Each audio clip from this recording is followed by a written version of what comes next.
Tiago capítulo 1, versículo 19 em diante. Meus amados irmãos, tenham isto em mente. Portanto, livrem-se de toda impureza moral e da maldade que prevalece e aceitem humildemente a palavra implantada em vocês, a qual é poderosa para salvá-los. Sejam praticantes da palavra e não apenas ouvintes, enganando-se a si mesmos. Aquele que ouve a palavra, mas não a põe em prática, é semelhante a um homem que olha a sua face no espelho e depois de olhar para si mesmo, sai e logo esquece a sua aparência. Mas o homem que observa atentamente a lei perfeita, que traz a liberdade, e persevera na prática dessa lei, não esquecendo o que ouviu, mas praticando-o, será feliz naquilo que fizer. Se alguém se considera religioso, mas não refreia a sua língua, engana-se a si mesmo. Sua religião não tem valor algum. A religião que Deus, o nosso Pai, aceita como pura e imaculada é esta: cuidar dos órfãos e das viúvas em suas dificuldades e não se deixar corromper pelo mundo. Meus queridos irmãos, nós às vezes associamos à religião algumas ideias, que nós, quando falamos de religião, nós associamos essas ideias à prática religiosa. Quem é uma pessoa religiosa? Como é que a gente identifica uma pessoa espiritual? Como é que eu sei que uma pessoa tem conteúdos religiosos bons? Na maioria das igrejas evangélicas, esses valores estão muito ligados ao mundo sobrenatural. Em outras palavras, quanto mais religioso você for, mais você tem capacidade, entre aspas, sobrenatural. Então, quanto mais religioso, mais você consegue ver anjo. Quanto mais religioso, mais poder tem a sua oração. Quanto mais religioso você for, maior é a sua sintonia com o mundo espiritual. Essa é a ideia que nós temos. E às vezes nós descartamos certas e determinadas coisas que não tem muito a ver com a vida religiosa e espiritual. Então eu ando muito preocupado com a falta de sintonia do mundo religioso com a vida. Parece que a gente está ouvindo uma coisa nas igrejas e a vida está andando por outro lado. Entende? Parece que o que a gente fala e o que a gente ouve em igrejas religiosas, evangélicas, não tem muita sintonia com a vida. Então fica um discurso lá em cima, fica uma pregação que só lida com o mundo sobrenatural. Então a gente joga para o andar de cima, a gente joga para o andar lá do alto, coisas que são próprias da vida. Então fica uma coisa muito etérea, muito solta no ar. Para muitos, ser espiritual é isso mesmo: falar com anjo, amarrar demônio, entender de macumbaria, entender de praga, e entender de maldição, e entender como é que o diabo age. Isso é espiritual. E eu confesso para vocês, meus irmãos, que eu queria confessar hoje, abrir meu coração para vocês. Eu não tinha nem planejado falar isso inicialmente, mas eu preciso falar. Eu vou dizer um negócio para vocês que eu não quero que soe soberba nem prepotência, mas eu quero dizer um negócio para vocês. Eu estou cada vez mais distante dessa religiosidade super espiritual, entendeu? Assim, essa coisa muito de lá de cima e de só fala de demônio, só fala de anjo, só fala de coisas que estão lá em cima. Eu ando muito, cada vez mais distante disso. Aliás, eu quero abrir meu coração para vocês e dizer o seguinte: eu, pastor, não aguento mais assistir programa de televisão evangélica. Sinceramente, eu não consigo. Com 10 segundos que eu estou ouvindo aquele negócio, eu digo, não é possível. Eu devo estar transitando noutra faixa.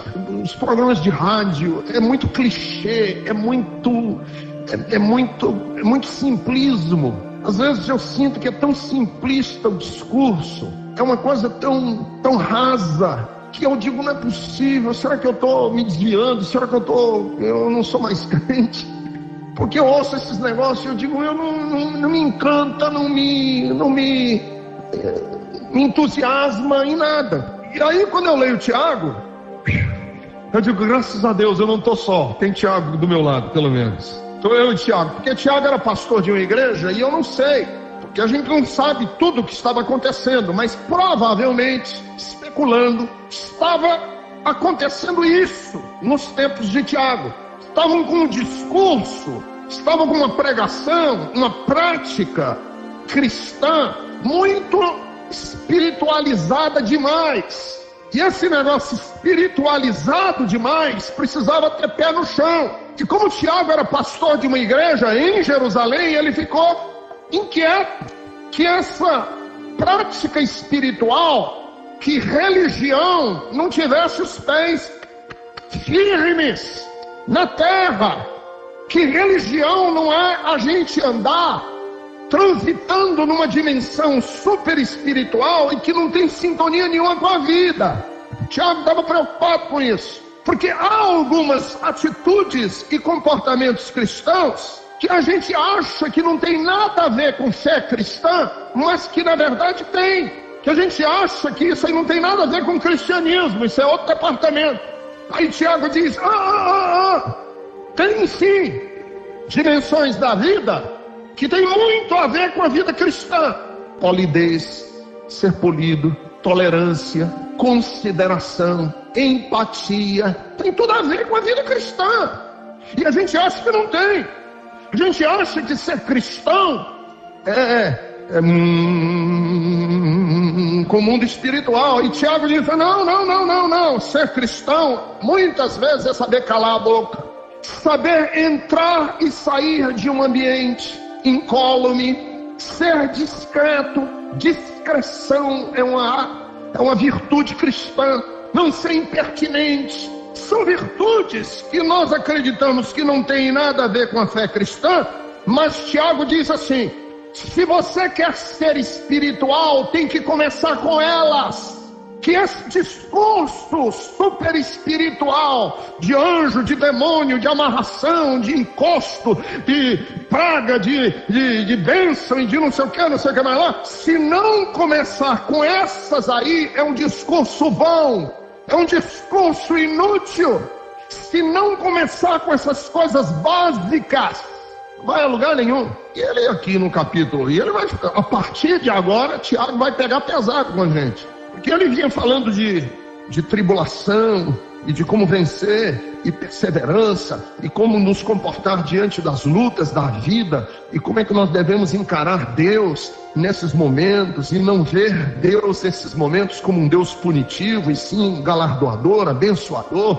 Aí ele diz, vamos botar o pé no chão. Meus amados irmãos, eu quero que vocês guardem isso na cabeça de vocês, tenham isso em mente. E aí, até o final do capítulo 1, que foi o texto que li hoje, do 19 ao 27, ele trata de coisas absolutamente pé no chão. E que se você quiser ter um cristianismo verdadeiro, você diz assim, eu conheço muitas pessoas que dizem, eu queria tanto uma fé verdadeira, eu queria tanto uma igreja verdadeira. E eu, como pastor, muitas vezes já enfrentei essa luta. Que pessoas chegam para mim e dizem assim, essa igreja não é espiritual? Eu digo, por quê, meu irmão? Eu não vejo demônio caindo. Essa igreja não é espiritual, ainda não vi o pastor falar em línguas estranhas? Pois deixa eu lhe dizer, ser espiritual antes de expulsar demônio, antes de falar línguas estranhas, tem que fazer um dever de casa. E esse dever de casa a gente quer pular. A gente quer pular a alfabetização bíblica e ir já para a universidade, PhD. E Tiago diz, antes de você querer falar de coisas espirituais, espera aí um instantinho. Tem um dever de casa que nós temos que falar, que vai esse dever de casa ser indicativo, vai ser para nós revelador da nossa espiritualidade, se nós somos ou não somos espirituais. E ele começa, no versículo de número 19, ele diz, se você quer ser espiritual, você precisa, em primeiro lugar, saber ouvir, saber calar, e saber esperar. 3 virtudes cristãs que nós precisamos aprender. Primeiro, ouvir, esteja pronto para ouvir. Segundo, saber esperar falar, seja tardio para falar. E em terceiro, você precisa ser tardio para irar-se. Por que Tiago começa dizendo isso sobre a praticidade da fé cristã? Porque a fé cristã é essencialmente uma fé do ouvido. A primeira virtude que nós precisamos desenvolver na fé cristã é do ouvir. Porque a fé vem pelo ouvir, e o ouvir pela palavra de Deus. Quem não sabe ouvir, vai ter dificuldade em ser um bom cristão. Por isso é que muitas vezes na Bíblia nós ouvimos, quando Deus tem um recado para a igreja, a expressão: quem tem ouvidos para ouvir, ouça. Escutar, aprender a escutar. Por que a fé cristã é uma fé do ouvido? Porque a fé cristã é essencialmente uma fé feminina. O cristianismo é essencialmente feminino, não é masculino. E olha que ele, para um cearense, dizer um negócio desse é difícil. Ser feminino por quê? Porque a fé cristã é a fé que Maria nos mostrou, a Virgem Maria nos mostrou no seu cântico lá em Lucas, quando ela diz: faça-se em mim.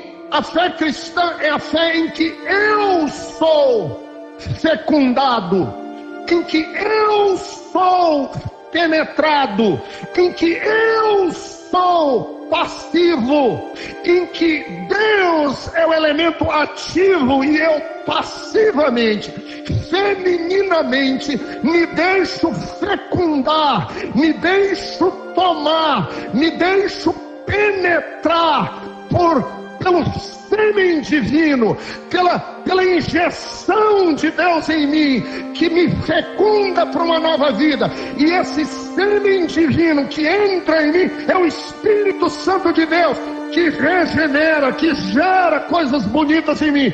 E o cristianismo é essencialmente uma fé em que eu aprendo a ser passivo diante de Deus e repito as palavras da Virgem Maria dizendo: cumpra-se em mim, faça-se em mim. Essa é a espiritualidade cristã. A espiritualidade cristã não é a espiritualidade da agressividade, do que vai, do que conquista, do que cobra, do que pega, do que vai lutar com Deus. Essa não é a espiritualidade cristã. A espiritualidade cristã é da que ouve e diz: cumpra-se em mim, invada a minha vida com a tua vida através do Espírito Santo. Então a fé cristã começa com o ouvir e o esperar. Veja, tudo são figuras da passividade. Esperar, falar, e esperar, irar-se. Essa ira aqui, quando ele diz seja tardio para irar-se, é quando nós abrimos mão. A ira aqui que ele fala é quando você abre mão do direito da vingança. Seja pronto para ouvir, tardio para falar e tardio para irar-se. O que é essa ira? É quando eu invoco para mim o direito de me vingar. Seja tardio. Por que o direito de vingar nós temos que ser tardios? Porque o vingador, quem se vinga, está pedindo o direito de ser o instrumento da punição. Que a Bíblia diz assim: minha é a vingança, diz o Senhor.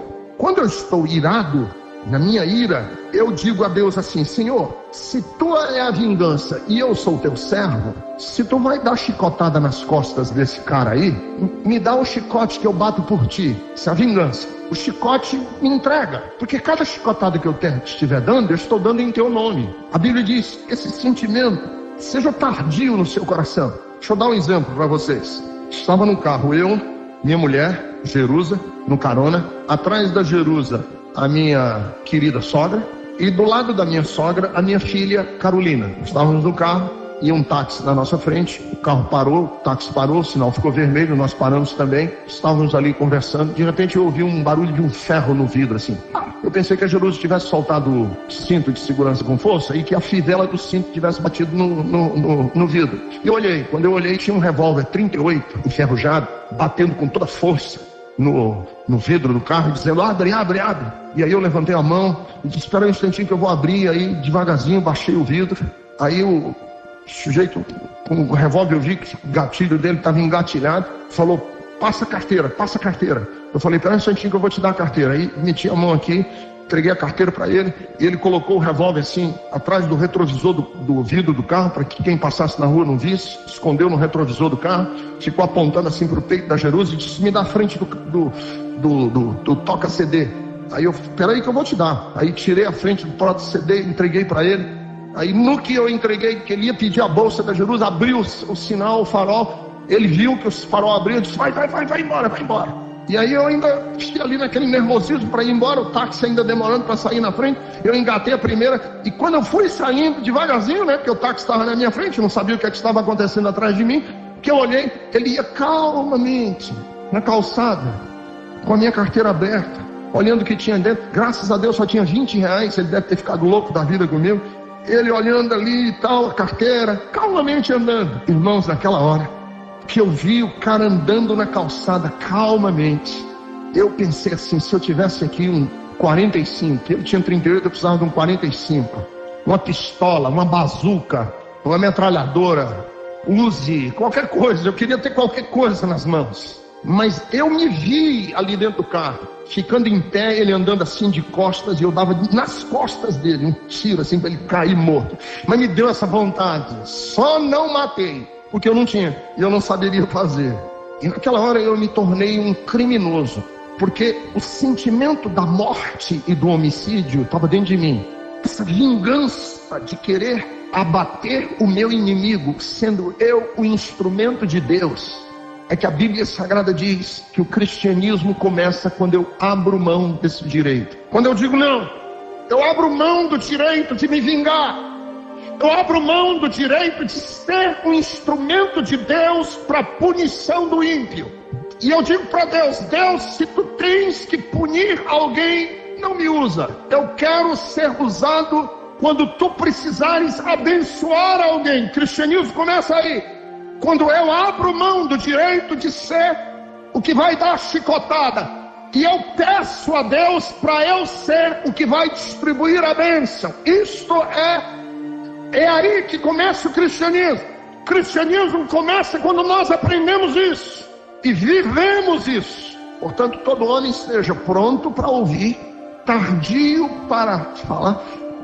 Algum tempo atrás eu estava numa rodoviária esperando um ônibus interestadual. O ônibus atrasou e ainda demorar mais 1h30. Eu tinha que ficar lá 1h30 nessa rodoviária esperando.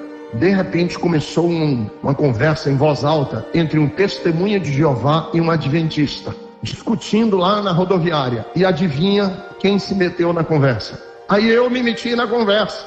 E aí começou o testemunho de Jeová e o coisa. E era falar em voz alta, e eu também comecei a falar, e todos três falando. E aí reuniu um grupo na rodoviária ao redor. E aí tinha os torcedores. Tinha os que estavam do lado do testemunho de Jeová, do lado do adventista, e um dos do meu lado. Então, quando eu falava, 2/3 da multidão me vaiava. Quando o testemunho de Jeová, 2/3 vaiava. Era sempre uma vaia. E aí, aquela bate-boca, o meu ônibus chegou, eu entrei no ônibus. Quando sentei no ônibus, que fiquei em silêncio, eu falei, mas que idiota. Que idiota. O que eu tinha que entrar na briga do testemunho de Jeová com o adventista? Você já se sentiu assim? Eu devia ter ficado calado. O que eu tinha a ver? Eu ia tomar um suco, deixa eles lá, não é minha briga. Quando eu abro mão do direito de ter sempre a última resposta, de ser o árbitro de todas as questões, esse sentimento messiânico de ter a última palavra em tudo, ser o sabichão da vida, quando eu abro mão disso e digo, Senhor, eu não sou o melhor, eu não sou o bambambam, eu não sou o rei da cocada branca, eu não sou, eu estou precisando, ó Deus, de Ti, eu estou me colocando nas Tuas mãos. Quando eu abro mão desse direito, a Bíblia Sagrada diz, aí você começa a viver o seu cristianismo. É nessa hora, quando a gente é tardio para falar, e é tardio para se irar, e é pronto para ouvir, para se deixar tomar por Deus. Segundo, o cristianismo nosso só é cristianismo mesmo quando houver um equilíbrio entre pureza moral e índole amorosa. Pureza moral e índole amorosa são duas coisas diferentes. Eu vou explicar para vocês. Veja no versículo de número 21, como Tiago diz isso. Portanto, livrem-se de toda impureza moral e da maldade que prevalece. Pureza moral vem do caráter, índole vem da minha natureza. Pureza moral é o caráter. O que é caráter? Caráter são os valores, os princípios que governam a minha vida. Quais são os valores?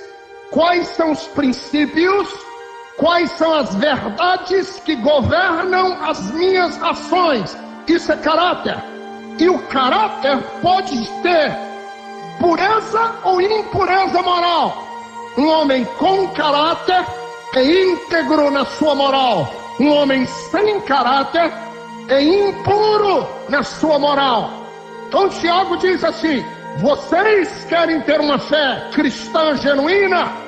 Ela não é medida pelo tanto de dinheiro que você conseguiu orando, nem porque se você conseguiu resgatar ou não a sua empresa, se você conseguiu prosperar ou não. Isso é medido pelo seu caráter e pela sua capacidade da sua índole. Que ele diz aqui, nós precisamos de uma conversão do caráter e uma conversão da índole. A índole é o meu jeito de ser. A minha índole é a minha reação natural à vida. Então tem pessoas que têm uma índole perversa, maldosa, bruta. Conheço alguns homens de caráter. Conheço. O homem é de caráter, de pureza moral, mas é um bruto, é um grosso. Eu conheço algumas mulheres puras, mas ferinas. Pura, mulher, ela é uma mulher íntegra, sincera, mas a ferina tem veneno no que fala. E aí Tiago diz assim: o nosso cristianismo tem que se livrar da impureza moral e da índole má, da maldade que prevalece. Porque nós não adianta sermos apenas pessoas íntegras. Nós temos que ser pessoas íntegras e doces. Não pode prevalecer em mim a maldade. Tem que prevalecer em mim a doçura. Caráter doce, amigável, bom. Não é uma pessoa ríspida. Não é uma pessoa violenta. É uma pessoa amorosa. E Tiago diz, quando nós sabemos trabalhar essas duas dimensões, nós estamos começando a viver a vida cristã. Integridade, pureza moral, valores, princípios e uma índole que não é maldosa, que não é má, não é perversa, não tem gosto de acre, não é amarga. Ela é uma índole boa. Tem um texto na Bíblia que eu queria que vocês decorassem. Tem muita gente que não sabe nenhum texto da Bíblia decorado. Eu queria que você decorasse um. Miqueias, capítulo 6, versículo 8. Miqueias, lá no Antigo Testamento, é um dos profetas menores da Bíblia. Capítulo 6, versículo de número 8. Ele mostrou a você, ó homem, o que é bom e o que o Senhor exige. Pratique a justiça, ame a fidelidade e ande humildemente com seu Deus. Se nós vivermos isso, e não é difícil, não é complicado, nós conseguimos captar a essência da fé cristã. Não é complicado. O que Deus requer de ti? 3 coisas: pratique a justiça, ame a fidelidade e ande humildemente com seu Deus. Pronto. Tiago quer nos ensinar a viver uma fé cristã verdadeira. Porque, em terceiro lugar, o nosso cristianismo só será cristianismo se conseguirmos sair da tese e conseguirmos vivenciá-lo. O nosso cristianismo só será cristianismo se nós sairmos da tese e conseguirmos vivenciar a fé. Lá no Ceará tem um ditado popular que diz assim: sapo pula não por belezura, mas por necessidade. Sapo pula não por belezura, mas por necessidade. E eu fiquei interessado em saber por que tem esse ditado popular. E aí me disseram por quê. Porque tem uma fábula muito antiga de que os sapos estavam sendo picados pelas serpentes. E os sapos, sem saber como resolver, porque muitos sapos estavam morrendo no pântano, o líder dos sapos, presidente do conselho dos sapos, foi falar com a coruja. Chegou lá para a coruja e disse: dona coruja, está acontecendo que as serpentes estão mordendo os sapos e nós estamos morrendo. Qual é o conselho que a senhora nos dá? Quando as serpentes se aproximarem dos sapos, vocês saem voando, né? Aí o sapo voltou e disse: olha, a dona coruja disse que a gente fica aqui e quando as serpentes se aproximarem a gente voa. Obviamente que não deu certo. Mais sapos morreram. Foi um desastre, um hecatombe. Foi um verdadeiro holocausto de sapos. E aí o líder dos sapos voltou para a coruja e disse: dona coruja, a senhora disse que a gente voasse, que essa era a solução, e ninguém voou. A senhora errou. Ela disse: não, eu não errei. É porque em tese era isso que vocês tinham que fazer. Em tese você voa, mas na prática você morreu. Por isso que vem o ditado popular: sapo pula não por belezura, mas por necessidade. Ora, Tiago diz assim: se você não sair da tese, você não tem cristianismo. Em tese, as palavras que nós dizemos aqui são muito bonitas, mas o que nós temos que nos preocupar é se elas funcionam. Nós temos que nos preocupar é se a gente consegue encarnar. Em tese, o que eu prego aqui no domingo é muito bonito, mas se nós não conseguimos tirar a tese do domingo à noite para a prática da segunda-feira, da terça, da quarta, da quinta e da sexta e do sábado, nós estamos, Tiago diz assim, nos enganando a nós mesmos. Olha como é que ele diz, versículo 22: sejam praticantes da palavra e não apenas ouvintes, enganando-se a si mesmos. Aquele que ouve a palavra, mas não a põe em prática, é semelhante a um homem que olha a sua cara no espelho, dá as costas e já se esqueceu. Não valeu de absolutamente nada ele vê quem ele era. Em tese, é muito bonito o que nós estamos a dizer aqui todos os dias, mas o que nós precisamos saber não é se é bonito, nós temos que saber se nós estamos vivendo isso, porque se nós não estivermos vivendo, nós estamos vivendo de belezura. É falso esse evangelho, é mentira este evangelho, Tiago diz. Porque vamos e venhamos, em tese é tudo muito bonito. Em tese os cristãos amam uns aos outros. Em tese eu sou de Cristo e posso dizer: estou crucificado com Cristo. E não sou eu quem vivo mais, mas é Cristo que vive em mim. Mas isso em tese. Em tese, tudo que tenho é do Senhor, e tudo que provém de Deus, eu sou grato a Ele, através dos meus dízimos e das minhas ofertas. Isso em tese. Em tese, eu vivo uma vida santa. Isso em tese. Em tese, eu amo os meus filhos e quero que os meus filhos cresçam nos caminhos do Senhor. Isso em tese. Porque amanhã e no dia a dia, Tiago diz assim: o homem que observa atentamente a lei perfeita e traz a liberdade e persevera dessa lei, não se esquecendo no que ouviu, mas praticando. Não é em tese, é na prática. Em tese, os casamentos cristãos são lindos. Cristo é o centro da nossa casa. Em tese, Jesus sabe que a minha vida está ao dispor dele. Isso em tese, mas na realidade não é bem assim. Quarto, Tiago diz que o cristianismo está intimamente ligado ao controle da língua. E é muito interessante, e eu não vou muito me aprofundar nessa questão da língua, porque vem mais chumbo grosso mais para frente. Tiago vai pegar pesado nesse negócio de língua. Ele vai dizer que a língua é um membro incontrolável que nós temos. Que com a língua a gente abençoa a Deus e com a língua a gente amaldiçoa o outro. Que com a língua a gente põe fogo e destrói com tudo. Que é uma arma. Ele vai falar isso, eu não quero entrar nesse assunto agora, profundamente. Só posso dizer uma coisa para você, é o seguinte: a Bíblia põe muito valor em dois órgãos que nós temos: os olhos, os dois olhos e a nossa boca. Muito valor, porque os olhos são as janelas da alma, e se eu quiser saber quem é uma pessoa, os olhos revelam muito, o olhar. E Jesus diz que se os nossos olhos forem maus, todo o nosso corpo está em trevas. Olha a importância que Jesus deu aos olhos, mas também deu à língua. Porque a Bíblia Sagrada diz que a língua só fala daquilo que o coração está cheio. Então eu conheço o coração de uma pessoa pelo que ele fala. E a língua é reveladora dos meus conteúdos. Quando eu falo, a língua está revelando o que está dentro de mim.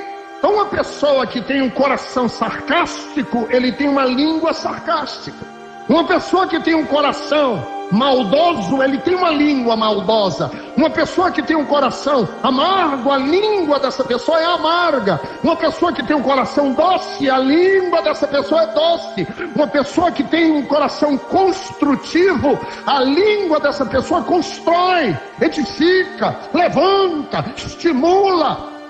A gente conhece pela língua. O cristianismo diz que a língua é reveladora dos conteúdos da alma. Por isso que o apóstolo São Paulo diz que se com teu coração creres e com a língua confessares, serás salvo. Olha a importância que tem a língua. E que o cristianismo passa por essa dimensão do falar. Por isso é que a Bíblia diz muito para a gente tomar cuidado que da nossa boca não saia a palavra torpe. Que a gente, quando procurar falar, seja cuidadoso com falar, porque nós estamos expondo o nosso coração quando a gente fala. E o nosso cristianismo está intimamente ligado a essa habilidade de quando a gente fala, controla a língua ou não. O cristianismo só é cristianismo, em último lugar, se ele conseguisse concretizar em boas obras. O cristianismo só é cristianismo se ele conseguisse concretizar em boas obras. Ele diz: se alguém considera-se religioso, mas não refreia a sua língua, engana-se a si mesmo, sua religião não tem valor algum. E aí ele diz uma última coisa aqui no capítulo 1, que a religião que Deus, o nosso Pai, aceita como pura e imaculada é esta. Vejam bem, queridos, que aqui nós vamos nos distanciar muito desse cristianismo popular que está sendo praticado no Brasil hoje. Religião verdadeira para o nosso Pai não são demonstrações sobrenaturais do mundo espiritual. A verdadeira religião é cuidar dos órfãos e das viúvas. E aqui, órfão e viúva não tem que ser tomados como categorias em si mesmas, mas como exemplos. Órfãos e viúvas, porque os órfãos e as viúvas representam as pessoas desamparadas, os sós. As viúvas daquela época, quando ficavam viúvas, estavam condenadas à miséria, à pobreza. Os órfãos não tinham onde se amparar. Então, quando ele fala de viúva e de órfão, ele não está falando só de viúva e de órfão, ele está falando do pobre, do carente.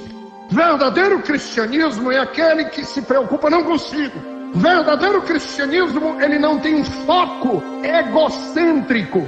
Verdadeiro cristianismo não é eu olhar para mim, é me adequar, é me preparar para eu olhar o outro. Enquanto nós estamos praticando uma religião que só olha para mim, que só me vê, que só me enxerga, que só me olha, essa religião não é a religião pura e imaculada de Deus. A religião pura e imaculada com Deus é cuidar do órfão e da viúva nas suas necessidades. Eu ganhei de presente da minha mulher esse livro de um psicanalista de Campinas, chamado Rubem Alves.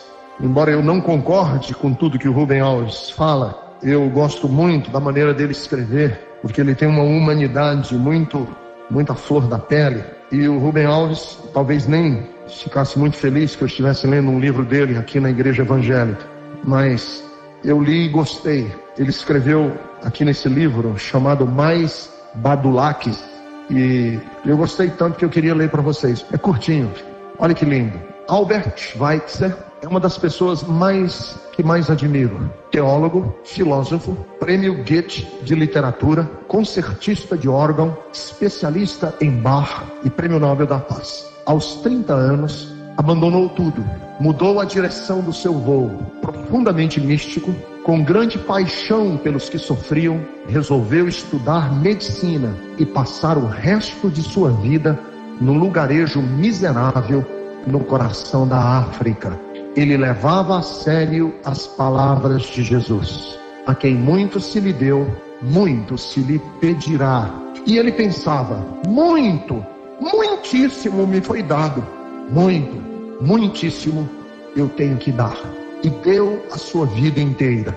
Jamais passaria pela sua cabeça imaginar que ele, em virtude do muito que havia recebido, deveria gozar de privilégios especiais. Lembrei-me dele ao ler sobre aqueles que, havendo recebido muito, argumentam que, por haverem recebido muito, têm o direito de receber mais ainda. O Brasil é o país onde o que vale é o contrário do que diz Jesus. A despeito de crucifixos e benzeções, vale outro evangelho: a quem muito se me deu, muito mais se lhe dará.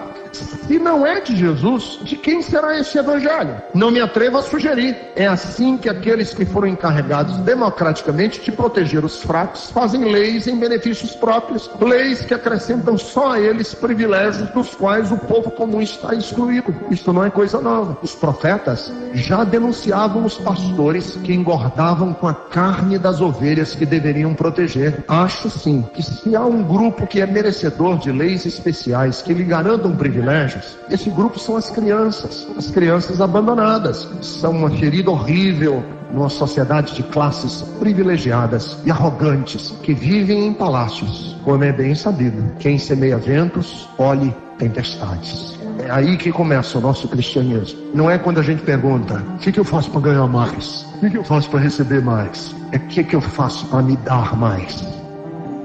Senhor, muito obrigado, porque a Tua palavra nos desafia a sair do nosso conforto, das nossas zonas de religiosidade, para vivermos intensamente a mensagem de Jesus Cristo. Ensina-nos, ó Deus, que a nossa fé sem obras é morta, mas quando nós temos um verdadeiro compromisso contigo, nós temos fé e também temos obras.